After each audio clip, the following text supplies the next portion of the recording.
Hey guys, what's going on? My name is Millionwords, and this is definitely not Accredited, your weekly dive into all the latest in cybersecurity, hacking, and digital chaos. Each week we're going to break down what's happening in the cyber world from Iran, China, North Korea, and Russia, all the way into our own laws and policy changes.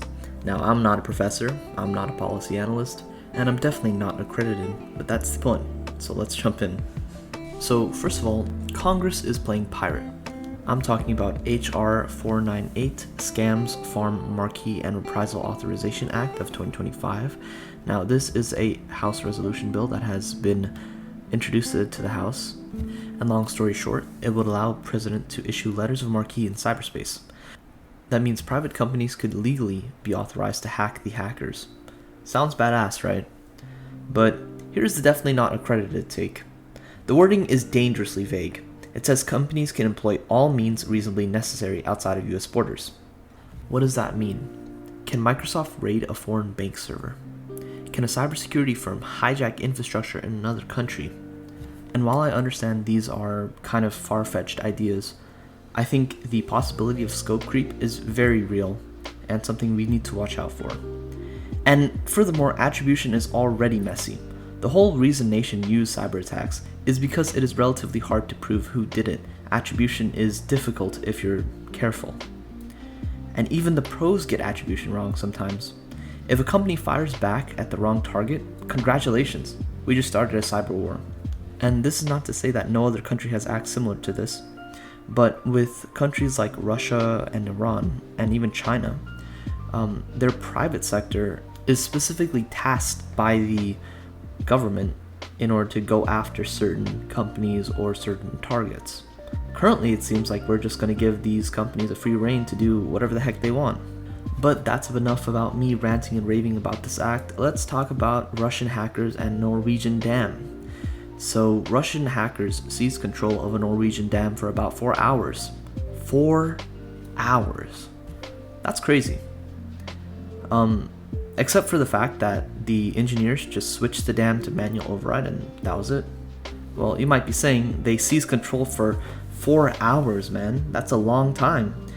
And to that I respond, yes, it is a long time, but they seized control because no one noticed, not because they had some crazy cyber capability. We have to remember that the people who make these very important systems are actually pretty smart, and they're not going to allow their systems to be completely controlled virtually. This is why I maintain that a purely cyber effects based operation is not useful at all. It's not strategic, and it might look cool, but in the long term it really does nothing. Instead, what we should keep focusing on is the parts of cyber that actually give us an advantage. That would be intelligence. But if you don't agree with me, put your comments down below and I'm happy to just chat it out with you guys. Moving on, we're going to talk about this new French app called T-Chap. Well, it's not exactly new, but apparently it's a new secure messaging app for government officials, and it's mandatory starting September 1st. Now, I'm sure it is completely flawless, no bugs, no backdoors, and if you believe that, I've got a definitely not accredited certificate I'll happily sell you. Place your bets, how long until someone hacks it?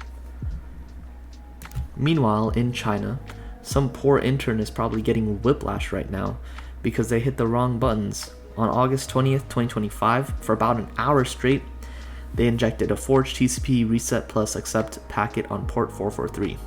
Yeah, HTTPS. Basically, they nuked secure web traffic in and out of China for an hour. That's a interesting firewall configuration and a very good way of keeping traffic that they don't want out, I guess. But let's go to Russia. Okay, so Russian cyber companies are shockingly working with Russian governments, specifically Kaspersky, Security Code, and Positive Technologies. Now, as you guys probably know, Kaspersky is an antivirus company, Security Code is a reverse engineering company, and Positive Technologies is a company that helps out with cyber operations. Not completely sure, but let's talk about each of these companies one by one. Kaspersky, which was once blacklisted, is now only sanctioned by the US, but they're thriving in Latin America. Security Code is sanctioned by the US and Ukraine, but not the EU. And since their clients are mostly in Russia, they're doing just fine. Positive Technologies, they're marketing themselves as a way to diversify your cyber capabilities, and have pretty much all bounced back from whatever financial situation they were in, and they're doing great now. Like, sanctions were supposed to crush them. Instead, they're doing better than ever by expanding their market. Maybe other companies should start taking their lead and start expanding as well. Now, let's talk about an FBI warning about an old Cisco vulnerability that's apparently being exploited in an ongoing cyber operation from Russia's FSB Center 16, aka Berserk Bear or Dragonfly. They're exploiting an ancient Cisco vulnerability, CVE 2018-0171. Yes, that is 6 years old. 6.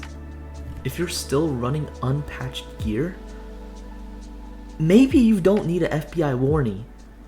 You probably just need a time machine, so you can go back to a time where it was unpatched and pretend like everything's fine.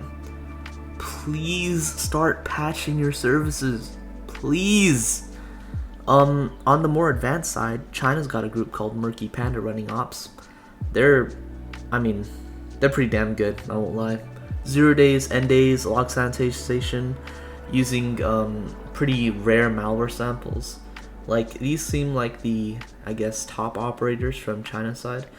And they're all doing this for intelligence collection because, as we know, intelligence is the name of the game. They're also pretty smart, using the targeted country as their operations final exit node. They've used RDP, web shells, and on very, very rare occasions, Clouded Hope, the rare malware that I was talking about, in order to move laterally and establish persistence on a compromised network.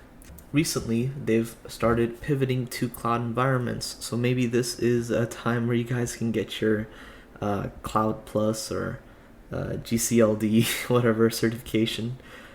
But the recommendations are looking pretty damn bad. Regularly update software, maintain all edge devices at a recent software level. There's some analytic based stuff, so like hunt for service principal activities that deviate from expected actions, or analyze sign-in patterns of Entra ID tenant service principals. But man, this is looking pretty rough for us. Moving on to North Korea, thankfully they're sticking with the classics. Spear phishing, this time they're targeting embassy staff and foreign ministers in Seoul. On top of that, they're impersonating recruiters on LinkedIn with fake hiring software to compromise developers. And like always, they've stolen some more crypto. I mean, at this point, crypto is basically in their cyber doctrine because they've been blockaded for so long. I'm guessing that the only way they can effectively make any money and continue surviving is to pull off these crypto heists. I mean, more power to them. And from what I've heard, the people pulling off these crypto heists are living the life, you know.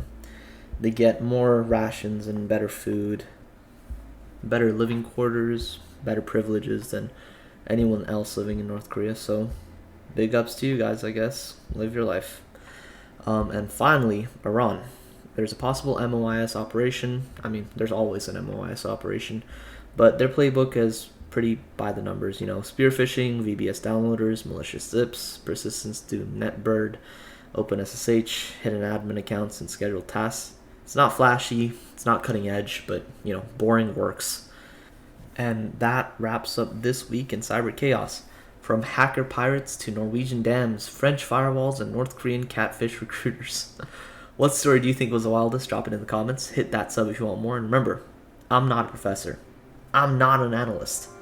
And I'm definitely not accredited, but at least I'm patched. I'll see you next week.